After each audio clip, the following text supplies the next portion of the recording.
어느 나이가 지긋한 부부가 앉아서 대화를 하는데 이런 대화를 했습니다. 여보, 아들 하나밖에 없는 사람은 그 부모가 골방에서 죽었대. 그리고 아들이 둘인 부모는 큰아들 집, 작은아들 집 왔다 갔다 하다가 길에서 죽었디야. 딸 둔 부모는 고무장갑 끼고 죽었대. 큰일 났어 우리. 그러자 아내가 또 물었어요. 그럼 우리는 아들 둘에 딸 하나인데 어떻게 죽지? 그러니까 남편이 말했습니다. 심각하게. 그거 분명히 우리는 고무장갑 끼고 길거리에서 죽을지도 몰라. 그래서 그때부터 이 나이가 든 집사님은 기도를 시작했는데, 하나님 아버지, 고무장갑 끼고 길거리에서 죽지 않게 하여 주옵소서, 이렇게 기도를 지금도 하고 있다고 합니다. 아마 오늘의 이 세태를 반영한 이야기가 아닌가 하는 생각을 가져봅니다. 이 동방의 예의주국이라고 하던 우리 이 대한민국에 효가 이렇게 땅에 떨어져서 정말 어려운 시대에 우리가 살고 있지 않는가 생각해 봅니다.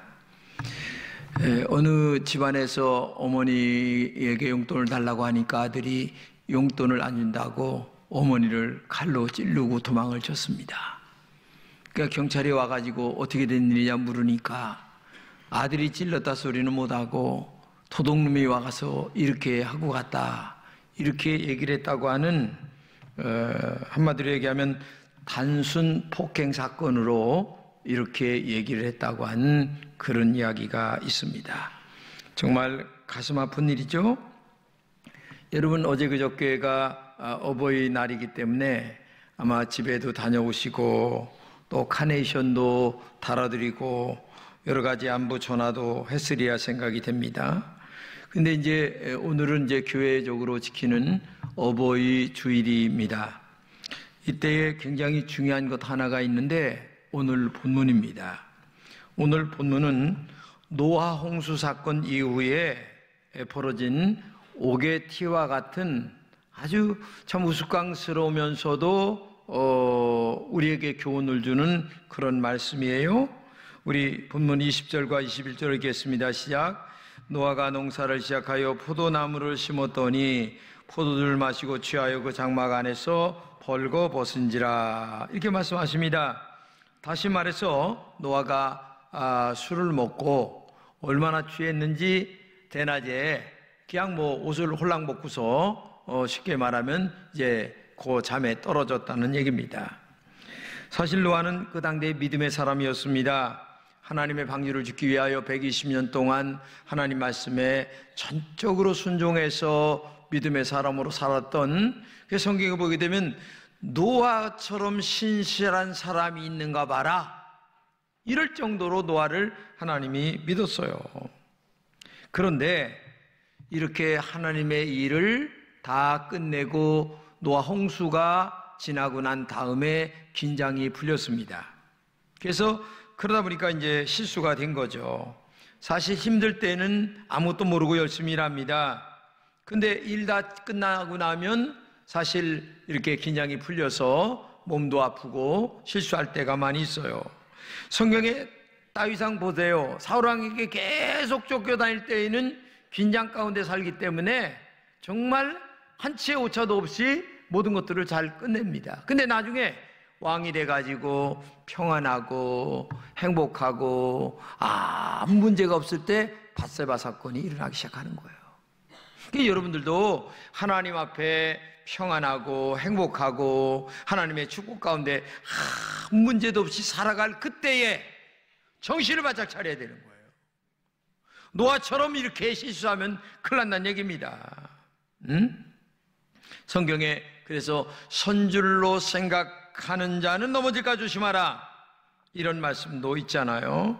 노아가 긴장이 풀렸는지 포도주를 마시고 심하게 취할 정도로 마시고 벌거벗고 대낮에 잠을 자게 됐다는 얘기입니다.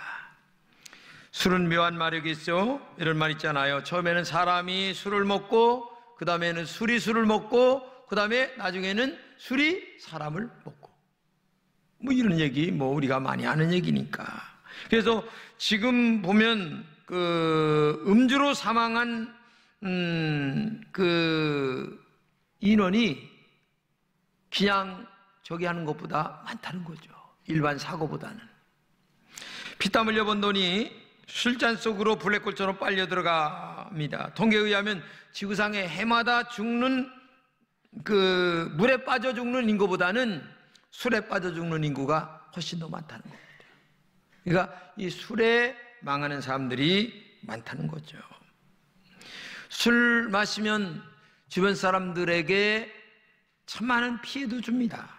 신체적인 피해, 심리적인 피해, 가정적 손실, 이만저만이 아닙니다. 평소에 말이 없던 사람이 술 마시면 잔소리가 많아집니다. 평소에 그렇게 점잖던 분이 술 들어가면 폭군이 되어버리는 경우도 많이 있어요. 오죽했으면 한국 그 선교 초기에 우리나라 사람들이 술을 하도 많이 먹으니까 이 금주가라고 하는 그 노래를 불러서 금주를 하도록 했을까라고 하는 것이 역사에 남아요. 금주가에 보게 되면 이래: 금수강산 내동포여 술을 입에 대지 말라. 건강지력 손상하니 천치될까 늘 두렵다.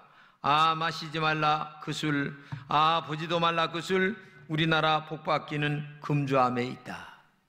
오죽했으면 이 금주가를 불러서 술을 금했을까 하는 생각을 가져봅니다. 탈무드 격언에 보게 되면 너무 바빠서 일일이 인간을 방문할 수 없을 때에 누가? 사탄이 제일 먼저 보내는 게 뭐냐면은 술을 보낸다는 거예요. 그래서 술은 사탄의 특사다, 이런 말도 있습니다. 그래서 술을 끊으려고 하지 말고 아예 술이 싫어지도록 믿음 안에 기도하고 그 다음에 성령의 은혜를 체험하면 술 냄새도 싫어지게 돼 있어요. 그렇기 때문에 이 술은 축복이 아니라는 것을 우리가 알아야 됩니다. 그렇게 믿음이 좋던 노아도 술 때문에 실수했어요. 오늘 본문 22절을 같이 읽겠습니다. 가나안의 아비 함이 그 아버지의 아체를 보고 밖으로 나가서 그의 두 형제에게 알렸다, 이런 말씀을 합니다. 이 본문의 함이 잘못한 것이 두 가지인데, 첫째는 뭐냐면 밖으로 나가서라는 말입니다. 이 말은 다른 말로 얘기하면 형제와 다른 사람들에게 소문냈다는 거예요. 뭐를? 아버지의 실수를, 아버지의 잘못한 것을 동네 사람들에게 얼레리 껄레리 하면서 소문냈다. 이게 함의 실수였어요. 두 번째 실수는 뭐냐면 같은 얘기지만 알리메라고 하는 말입니다. 이 알리메라고 하는 말을 우리말로 번역하면 일러 바친다, 고자질한다, 이런 말이거든요. 그러니까 함이 한 행동은 분명히 아버지의 잘못을 덮어주는 게 아니라 많은 사람들에게 일러 바쳤다는 얘기예요. 형제들에게, 동네 사람들에게 일러 바쳤다는 얘기예요. 근데 어떤 분은 이렇게 얘기를 하더라고요. 이 함 이놈이 술을 많이 먹었다는 거야. 그래 아버지한테 맨날 혼났다는 거야. 옛날 너 술 먹지 말고 정신 차려야지, 이런 얘기를 많이 들었는데 제대로 못했다는 거예요. 그러니까 아버지한테 매일 혼났는데 어느 날 아버지가 술 취해가지고 저렇게 하고 있네. 그러니까 얘라 모르겠다, 이때다, 때는 요때다 하고서 그냥 아버지를 그냥 동네 사람들한테 그냥 막 고해 바친 거야. 그냥 뭐 실제인지 아닌지는 모르겠는데 그런 말도 있다는 얘기죠. 그러니까 오늘도 이 아버지의 실수를 정말 돌아다니면서 동네 사람들에게 얼레리 껄레리 하면서 계속 얘기를 했다는 얘기예요. 그런데 경멸과 조롱의 태도를 보인 함과 달리 셈과 야벳의 태도는 달랐어요. 23절 같이 읽겠습니다. 시작.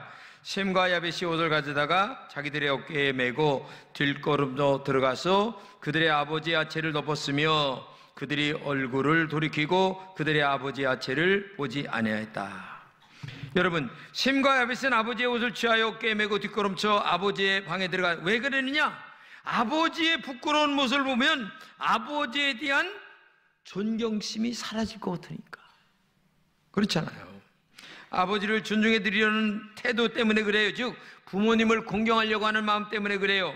얼마나 대조적입니까? 함은 아버지의 실수를 얼레리껄레리 하면서 동네방네 돌아다니면서 다 얘기했고, 셈과 야벳은 어떻게 됐어요? 오히려 덮어드리려고 애를 썼어요. 신앙생활도 똑같습니다.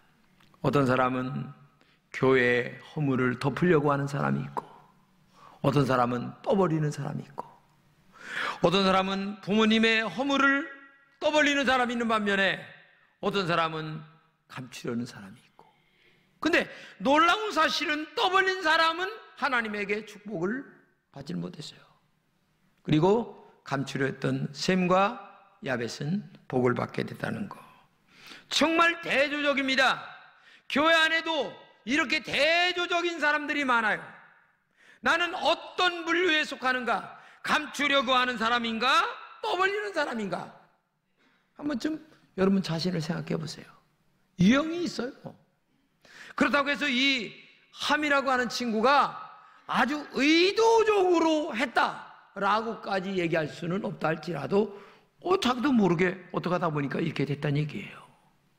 근데 그게 얼마나 큰 무서운 결과를 가져왔나를 알아야 돼요. 그래서 사람은 항상 지혜가 있어야 되고, 이때 내가 어떤 말과 어떤 행동을 취할 것인가를 분명하게 마음에 느끼면서 우리의 말과 행동을 취해야 되는 거죠. 부모님께 맛있는 거 사드리는 것도 효도입니다. 물질 드리는 것도 효도고, 효도 관광시켜 드리는 것도 효도입니다. 그러나 가장 중요한 것이 부모의 허물을 덮어드리는 것이 효도라는 것 잊지 마세요. 주님께서 가늠한 여인을 앞에 두고 죄 없는 자가 돌로 치라. 근데 가만히 보니까, 자기 내면을 들여다보니까 이 여인은 드러난 죄인인데 나는 숨겨진 더 큰 죄인이야. 이 여인은 드러난 가늠한 여인인데 자기는 숨어서 더 큰 간음죄를 짓고 있어. 그래서 돌을 놓고 도망갔다 라는 얘기가 성경에 있잖아요. 아니, 부모님이라고 해서 잘못하지 말라는 법이 있습니까? 법은 있겠죠. 그러나 인간은 누구나 다 실수하게 돼 있는 거예요. 나이가 어리든 많든 부모님이든 선생님이든 다 실수하게 돼 있는 거예요. 근데 그 실수를 떠벌리는 사람이 있는 반면에 감춰주는 사람이 있다는 거죠. 그러니까 오늘 여러분과 저는 오늘 이 말씀을 통해서 감춰주는 유의 사람이 돼야지 떠벌리는 사람이 돼서는 안 된다는 얘기예요. 잠언 10장 12절 같이 읽겠습니다. 미움은 다툼을 일으켜도 사랑은 모든 허물을 가린다. 잠언 10장 9절도 읽겠습니다. 시작. 허물을 덮어주는 자는 사랑을 구하는 자요, 그것을 거듭말하는 자는 친한 것을 이간하는 자다. 여러분, 부모님의 허물을 아니면 다른 사람의 허물을 덮어주는 애가 있기를 축복합니다. 사실 우리의 부모님들이 자녀들보다 가방끈이 짧을 수 있습니다. 그래서 무식해도 보일 수 있습니다. 나이가 많이 들어서 얼굴이 쭈글쭈글하여 굉장히 보기가 싫을 수도 있습니다. 종종 역정을 잘 내셔서 인격이 부족할 수도 있습니다. 말의 실수도 있습니다. 자녀 세대를 이해 못하는 그런 분도 많습니다. 그러나 이런 허물을 덮어드리란 얘기입니다. 왜냐하면 허물을 덮는 데서부터 부모 긍정이 시작되고, 그 다음에 그것이 신앙적 행위이기 때문에 그래요.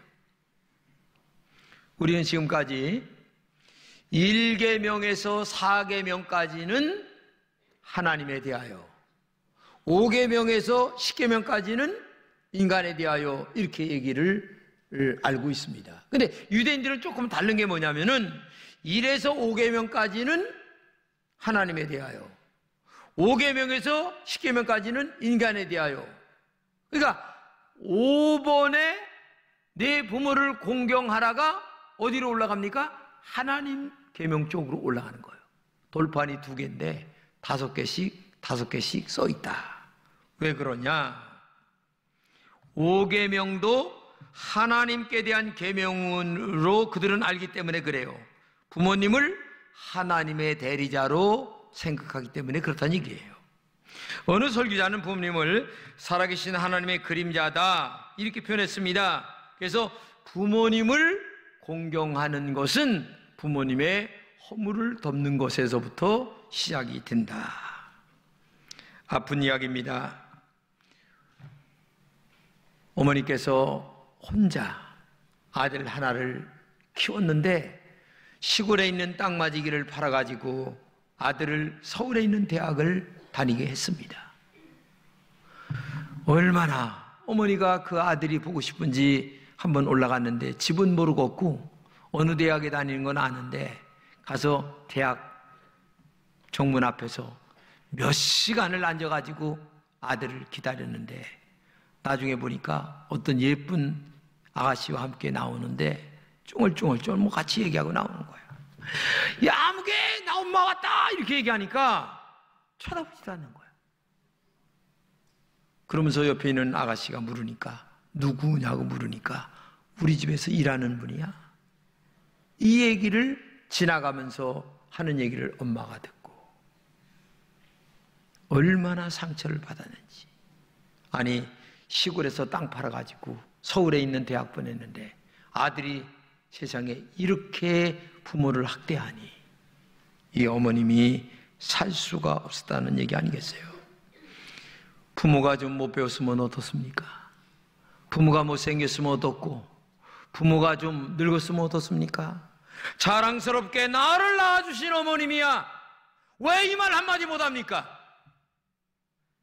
아니 그 부모 없이 내가 어디서 태어났습니까? 왜 나의 부모님을 자랑스럽게 여기지 못합니까? 인격이 잘못됐기 때문에 그래요. 인성이 잘못됐기 때문에 그런 거예요. 천륜입니다. 부모의 자식과의 관계는. 그런 부모님을 왜 자랑스럽게 여기지 못합니까? 응? 그렇기 때문에 오늘 여러분과 제가 정말 부모님을 공경하는 마음이 허물을 덮어주는 것 자체가 얼마나 중요한가를 알아야 돼요.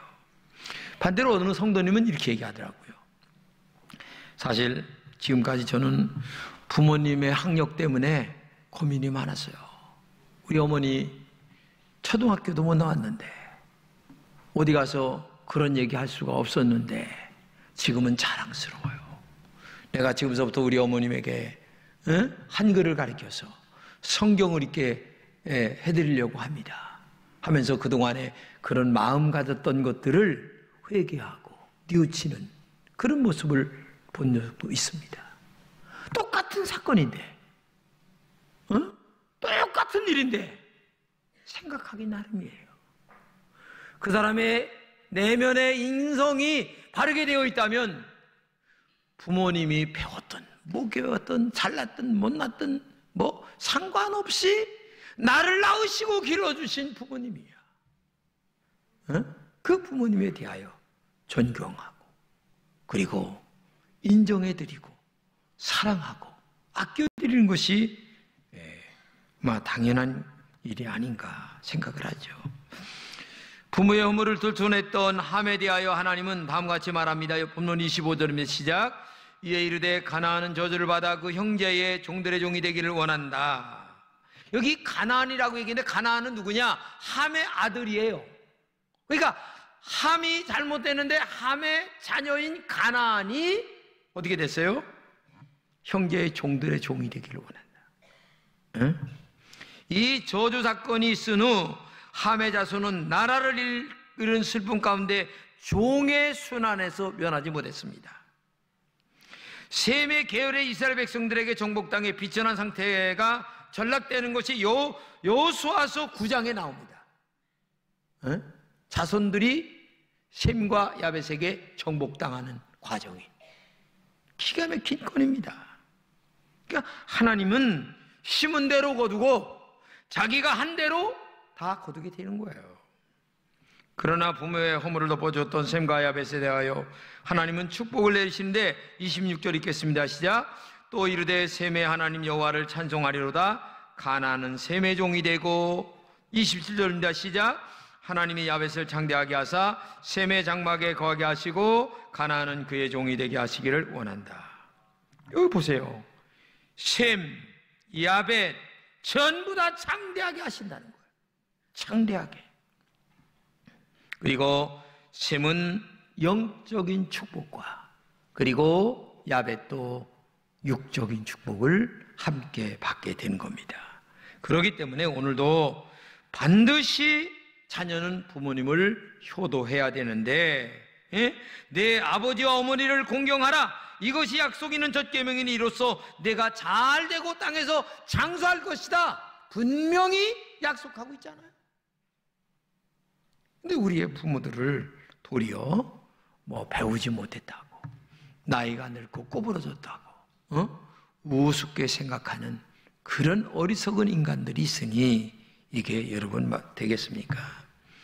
사랑하는 성도 여러분, 어버이 주일을 맞이하면서 우리는 부모님의 마음에 대하여 부모님을 정말 마음속에서부터 따뜻하게 생각하는 마음, 존경하는 마음이 있어야 됩니다. 특별히 부모님의 잘못을 덮어드리는, 허물을 덮어드리는 마음이 있어야 돼요.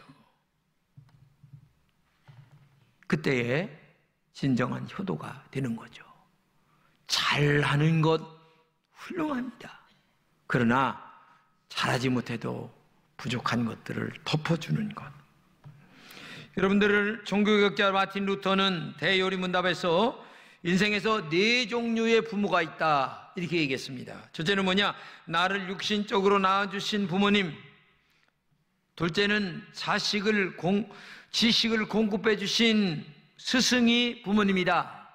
그리고 세 번째는 나라를 통치하는 임금이나 왕이 스승이다. 그리고 네 번째는 생명의 양식을 공급해 주는 믿음의 부모. 그래서 천주교에서는 신부를 가다가 갓파더 이렇게 얘기하잖아요. 나이와 상관없이 아버지가 되고 부모가 되는 거죠. 그리고 한 분이 더 있습니다. 우리 주위에 계신 부모님의 연배가 되는 어른들도 나의 부모처럼 생각하며 살아갈 때에 우리 마음이 얼마나 행복하겠습니까? 이렇게 어른들을 공경하는 문화가 옛날서부터 우리나라에 내려왔는데, 요즘 어떻게 된 것인지 부모님 알기를 우습게 알고, 그 다음에 어른 알기를 우습게 한다는 거죠. 이러면 이 사회가 깨지는 거예요. 이러면 이 가정이 깨지는 겁니다. 이러면 우리 사회가 엉망이 되는 거예요. 질서가 있어야 되는 겁니다. 질서가.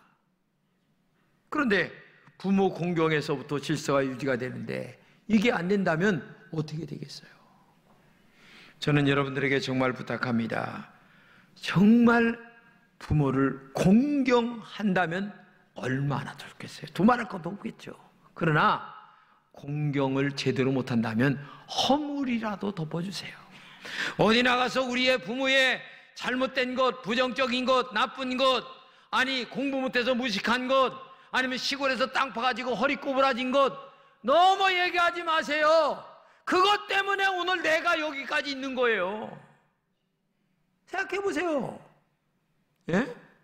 부모님의 그 땀과 수고, 노력과 애씀 때문에 땅맞이기 팔아가지고 공부 가르쳤기 때문에 지금 오늘 내가 있는 거예요.